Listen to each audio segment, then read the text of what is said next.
Hello people, welcome back into this channel, and in this video I would like to show you the way how to find the privacy and policy on a CapCut application.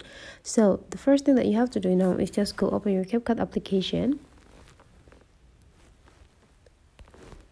and after that here is the look whenever you open it. So make sure that you are stay in the edit section. If you see here, there will be like 4 sections, which are the edit, templates, inbox, and me. So the thing that you have to do is just go visit and open the edit section. Whenever you are already in the edit section, you need to take a look on this top right corner.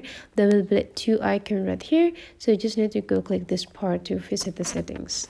And I just need to like scrolling down, and you will find the privacy and policy right here.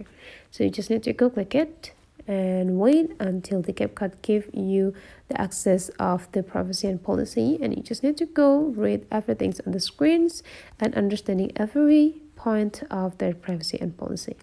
So that's the way, guys, how to find the privacy and policy on a CapCut. Hopefully this tutorial today is useful for you. So don't forget to leave some comment, like, and subscribe into this channel, and I will see you for the next video.